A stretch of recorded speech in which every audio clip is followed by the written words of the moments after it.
Hello everyone, कैसे हैं आप सब लोग। Welcome back to ICT virtual classroom Dehradun. मैं निखिल राणा क्लास 8 का अपना मैथ्स का टॉपिक कंटिन्यू करेंगे, जो कि है नया चैप्टर हमारा अंडरस्टैंडिंग क्वाड्रिलेटरल्स। तो अंडरस्टैंडिंग क्वाड्रिलेटरल्स को स्टार्ट करने से पहले हमेशा की तरह थॉट ऑफ द डे लेके चलते हैं। तो आज का थॉट ऑफ द डे है बच्चों, if you are not willing to learn no one can help you, if you are not willing to learn no one can help you, and if you are determined to learn no one can stop you. जी हाँ, अगर आपके अंदर इच्छा ही नहीं है कुछ सीखने की, तो आपको चाह के भी कोई नहीं सिखा सकता है ना। चाह के भी आपको कोई कुछ नहीं सिखा सकता है। चाहे आप इस पे ले लो, चाहे आप पढ़ाई के उस पे ले लो, चाहे आप किसी भी फील्ड पे ले लो। आप खेलना चाहते हैं, आप कुछ भी करना चाहते हैं, अब आपके अंदर से इच्छा नहीं है उस चीज को करने की, तो आपको कोई चाह के भी नहीं सिखा सकता। तो इसलिए अगर आप आ रहे हैं क्लास में, तो ये मन बना के आए कि हाँ मुझे कुछ सीखना है। अगर आप ऐसे ही आएंगे यार कि टाइम पास करने आना है और बस बैठ जाते हैं, तो आप फिर भी कुछ नहीं सीख पाओगे। तो जब आ रहे हो तो अपने मन में ये बनाओ कि जब हम क्लास में बैठ ही रहे हैं तो कुछ सीख लेते हैं। And if you are determined to learn, और अगर आप किसी चीज को लेके बिल्कुल डिटरमाइंड हो कि नहीं मुझे कैसे भी करके चीज चाहिए, कैसी भी चीज करके हासिल करनी है, कैसी भी चीज के गोल मुझे अचीव करना है, तो आपको कोई रोक भी नहीं सकता, चाह के भी आपको कोई रोक नहीं सकता। आप अपने गोल तक जरूर पहुंचेंगे। तो चलिए अपनी क्लास से शुरू आते हैं। तो ये हमने जो बच्चों कल किया था, और मैं भी सेकंड चैप्टर जो हमने किया था उससे रिलेटेड क्वेश्चन भी आपको बीच बीच में देता रहूंगा, ताकि मैं देख सकूं कि कितने बच्चे आप लोग टच में हैं और कितने टच में नहीं है। तो कल हमने क्या पढ़ा था, कल हमने चीजें पढ़ी थी angle sum property of quadrilateral की। तो चतुर्भुज के कोणों का योग 360 डिग्री होता है, और आपको मैंने प्रूफ करके भी बता दिया था। यहाँ पे कहने का मतलब है कि angle A plus angle B plus angle C plus angle D बराबर 360 डिग्री, यानी कि चारों कोणों का योग आपका 360 डिग्री होगा, चाहे वो क्वाड्रिलेटरल कैसा भी हो। मैंने आपको क्वाड्रिलेटरल बताए थे बच्चों, चतुर्भुज जो समझाए थे। तो आप देखेंगे कि चतुर्भुज बहुत तरीके के हो सकते हैं। चतुर्भुज मतलब चतुर्भुज मतलब कि जिन चतुर्भुज मतलब चार भुजाओं वाला, है ना। चतुर्भुज मतलब चार भुजाओं वाला, चार भुजाएं, जिसकी चार भुजाएं, चार साइड्स हों, फोर साइड्स। तो कोई सी भी फिगर हो सकती है, वो रेक्टेंगल भी हो सकता है, स्क्वायर भी हो सकता है, ट्रेपेजियम भी हो सकता है, पैरेललोग्राम भी हो सकता है, काइट भी हो सकता है, रोम्बस भी हो सकता है, और ऐसे जाना जाने कितनी फिगर्स आप अभी पढ़ेंगे आगे आके। तो ये सब क्वाड्रिलेटरल्स हैं, ठीक है, जिनकी चार साइड्स होती हैं। अब चार साइड है तो चार कोण होंगे, जैसे एक दो तीन चार, एक दो तीन चार, एक दो तीन चार, है ना। तो चार कोण है, चार कोण है तो चार क्या होंगे, चार कोण है तो चार इन चारों चार साइड से तो चार कोण होंगे, है ना। ये सब हमने पढ़ लिया था। तो ये हमने कल देखा कि कैसे क्वाड्रिलेटरल्स के चारों कोणों का योग 360 डिग्री हो सकता है। जैसे इसमें एग्जांपल भी इसमें भी बता देता हूं, जैसे ट्रायंगल में बताया था। तो इसमें एग्जांपल हम ले लेते हैं।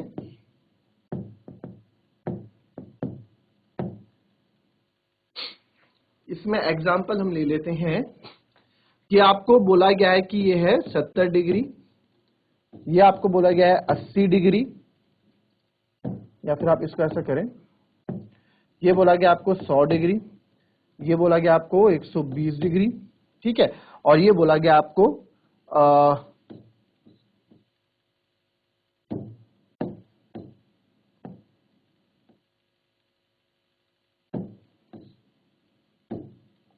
और ये 80 डिग्री, ठीक है। अब बोला आपको एंगल सी बताओ, एंगल सी बताओ कि क्या है, ठीक है। तो एंगल सी हमने क्या किया, एंगल ए हमें पता है 80 डिग्री है, एंगल बी हमको पता है 100 डिग्री है, एंगल सी हमको निकालना है, और एंगल डी हमको पता है 100 डिग्री है। ये सब सारे मिलके 360 बना रहे होंगे। तो 80 100 100 ये हो गया 280, plus angle C equals to 360। तो एंगल सी आप यहां देखोगे तो ये आ जाएगा 360 माइनस 280, यानी एंगल सी भी आपका 80 आ जाएगा। इस तरह एक बस एक छोटा सा एग्जांपल आपको दिया है कि इस तरह से क्वेश्चन हम आगे करने वाले हैं, ठीक है। ये हमने कल आपको बहुत अच्छे से समझ लिया था, बस थोड़ा बहुत मैं आपको क्या कर रहा हूं, क्विक रिवीजन करा रहा हूं, और इसके बाद हम जिसने नोट करना है नोट कर लें, क्योंकि इसके बाद हम क्वेश्चंस करने वाले हैं।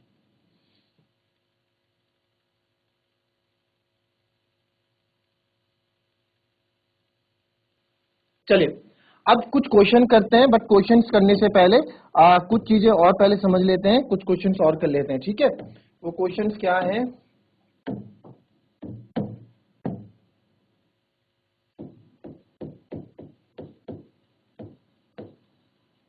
हाउ मैनी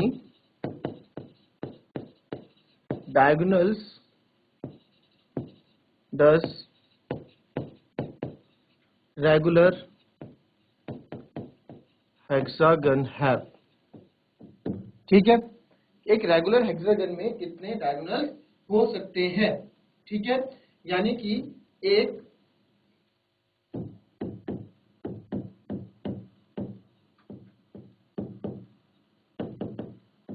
एक समषट्भुज में कितने विकर्ण होंगे? चलो फटाफट बताओ जरा मेरे को, एक समषट्भुज में कितने विकर्ण होंगे?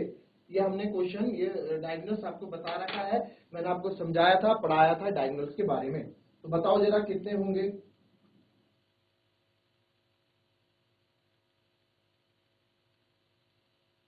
देखेंगे भाई रेगुलर हेक्सागन में, ठीक है, आपको बताया था हेक्सागन और विकर्ण भी मैंने आपको समझाया था कि विकर्ण होते क्या है ना, विकर्ण भी आपको बताया। चलो फिगर बनाने का ट्राई करते हैं, फिगर हम सही बनाएंगे। हेक्सागन यानी कि जिसपे आपकी 6 साइड्स हो, 6 भुजाएं हो।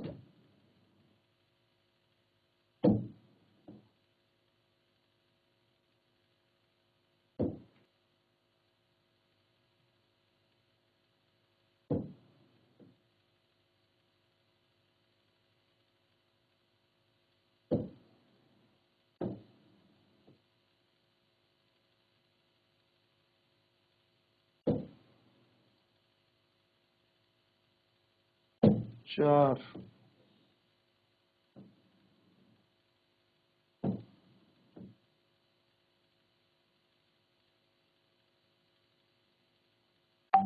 पांच, 6, ठीक है। ये थोड़ा और बाहर निकाल देते हैं।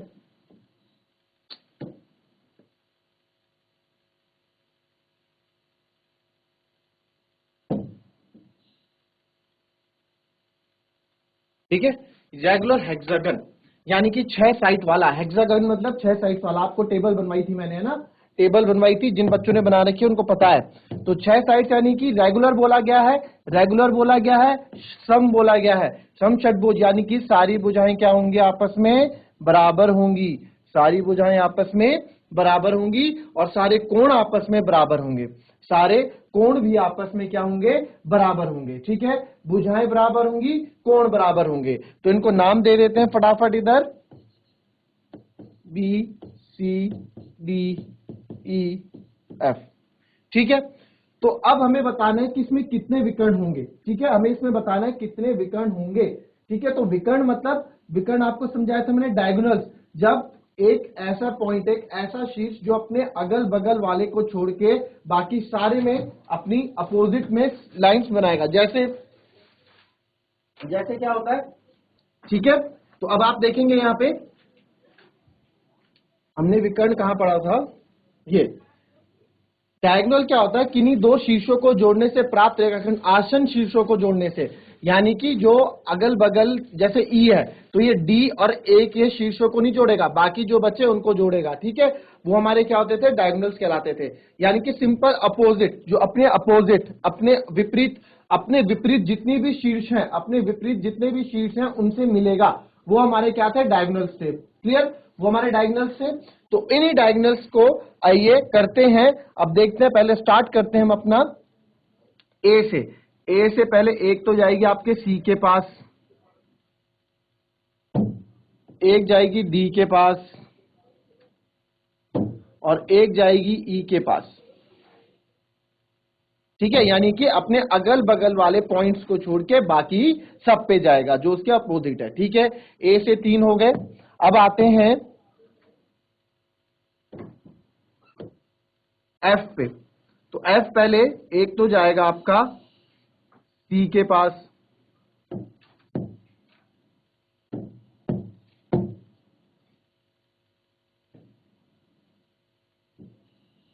एफ एक गया आपका सी के पास, फिर एक गया आपका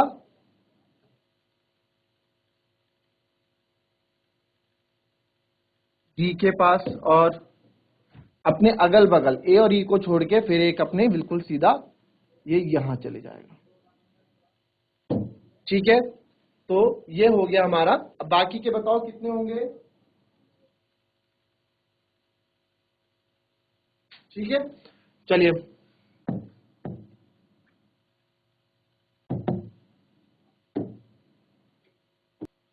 चलिए, ए हो गया, एफ हो गया, अब ई की बारी है। ई से पहले एक तो जाएगा आपका सी पे, एक जाएगा बी पे, ठीक है, और यहां से आ रखा है इस पे बीई हो गया, ए ई ऑलरेडी हो गया, ठीक है, तो ये हो गया। अब डी की बारी है। डी सी और ई को छोड़ के किस पे जाएगा, एक तो जाएगा ए पे हो रखा है, एफ पे हो रखा है, बी पे, ठीक है, बी पे। अब सी की बारी है। सी से भी 3 जगह हमारे ऑलरेडी जा रहे हैं, बी से भी 3 जगह ऑलरेडी जा रहे हैं, ए से भी 3 जगह ऑलरेडी जा रहे हैं। तो टोटल कितने हो गए, आइए लिखते हैं। पीले से देखो 1 2 3, 3 तो ये हो गए, फिर 1 2 3, 3 ये हो गए 6, फिर इससे 7 8, ठीक है, और एक किस हो गया 9। तो 3 3 6 3 9, तो इसमें कितने विकर्ण बनेंगे, 9 डायगोनल्स बनेंगे।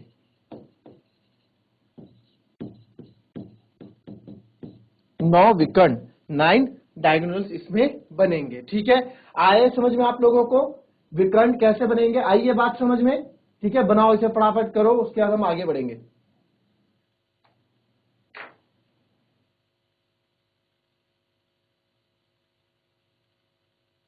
चलिए, ये लिख लिया, तो ऐसे आपको विकर्ण निकालने हैं। अब आते हैं क्वेश्चन में। इसमें ना आपको x की वैल्यू निकालनी है, इसमें आपको x की वैल्यू निकालनी है, ठीक है।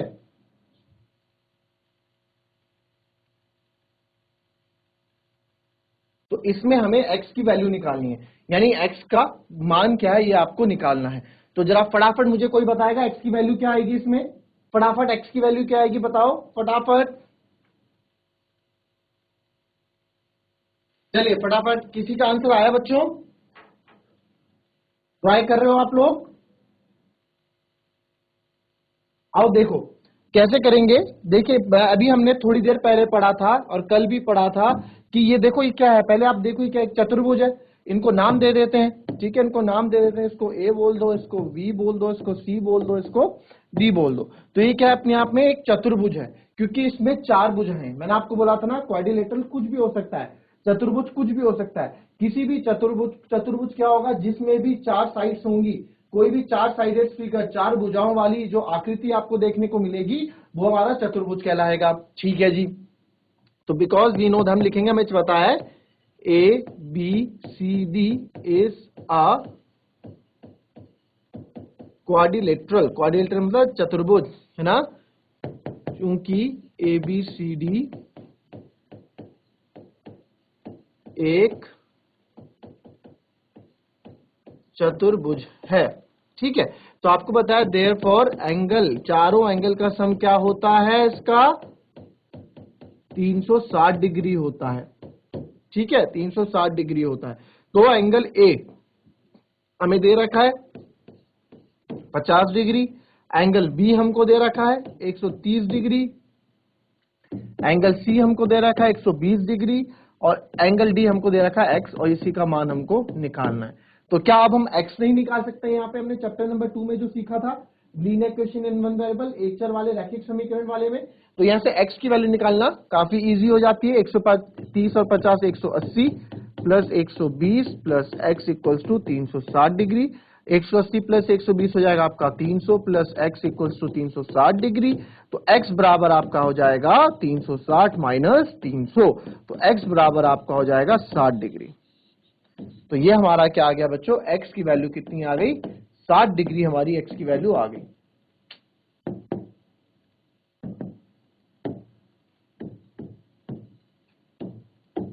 ठीक है, x बराबर क्या आ गई हमारी, 60 डिग्री आ गई। तो ये इसका आंसर बहुत सिंपल था, बहुत सिंपल सी चीज है। इसको फटाफट कॉपी करो और इसके बाद नेक्स्ट क्वेश्चन पे बढ़ेंगे।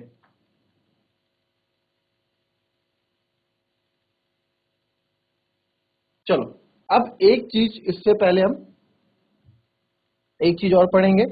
अच्छा बच्चों, आपको मैं एक बताता हूं, या वैसे आगे काम भी आएगी ये चीज आपको। अ,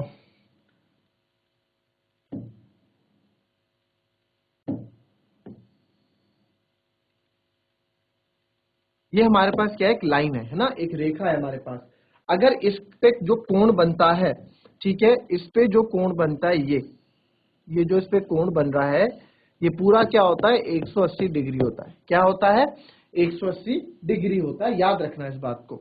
अगर ये लाइन कुछ ऐसे जा रही है, ये लाइन कुछ ऐसे जा रही है, तो इसमें भी ये कोण 180 डिग्री होगा, ठीक है, 180 डिग्री। चाहे लाइन कैसे भी आप बना दो, आप लाइन को ऐसे बना दो, ठीक है, तो भी इसमें जो कोण है वो आपका 180 डिग्री होगा, ठीक है।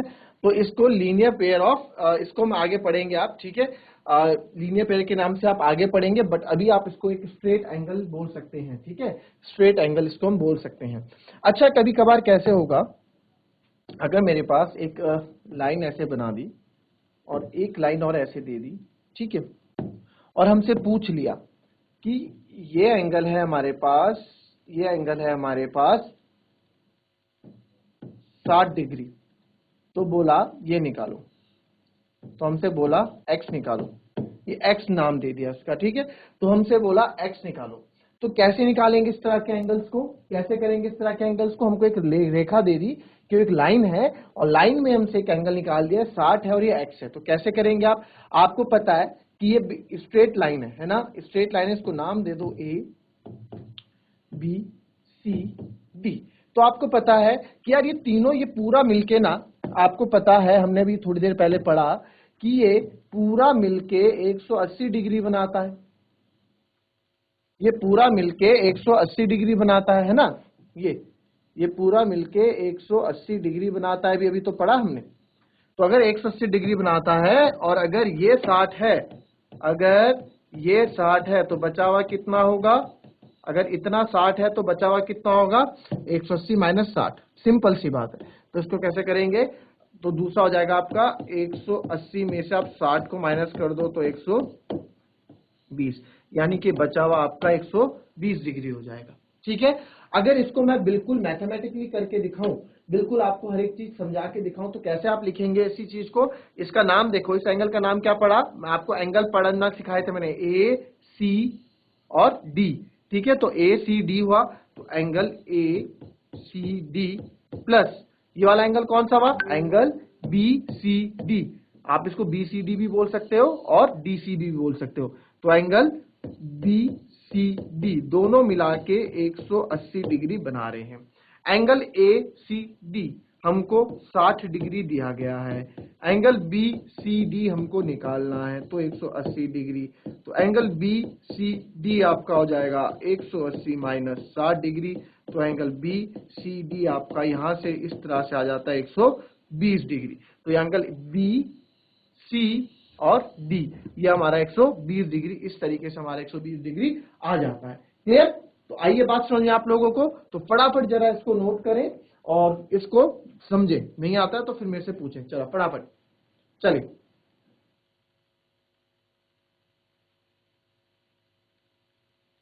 अगर बच्चों आपको कुछ पूछना है या फिर आप कुछ पूछना चाहते हैं या कुछ क्वेश्चंस आपके हैं, डाउट्स हैं अगर इससे रिलेटेड, और पिछले जो हमने चैप्टर पढ़ लिया उससे रिलेटेड, तो आप पूछ सकते हैं, हैंड रेस कर सकते हैं, चैट के माध्यम से पूछ सकते हैं, और अपने हैंड रेस करके ऑप्शन से भी आप क्वेश्चंस पूछ सकते हैं, ठीक है। तो इसे नोट कर ले पहले। चलिए, आज हमारी क्लास समाप्त होती है बच्चों, टाइम हो गया है, अब मिलेंगे हम आपसे कल की नेक्स्ट क्लास में। तब तक के लिए आप इसको पढ़ के रखें, जो चीज आज हमने पढ़ी है उनको थोड़ा घर जाके रिवाइज करिएगा आप लोग, ताकि, क्योंकि नई चीज है आप लोगों के लिए ना, नया चीज है, नई चीज को दोबारा आप थोड़ा घर जाके रिवाइज भी करोगे तो आप क्वेश्चन आसानी से नेक्स्ट डे पे क्वेश्चन समझ पाओगे, और जो भी डाउट्स हैं आपको वो आप कल की क्लास में भी पूछ सकते हैं। तो आज की क्लास यहीं समाप्त करते हैं बच्चों, मिलता है नेक्स्ट क्लास में, तब तक के लिए be happy, be healthy and be safe. Thank you and have a nice day.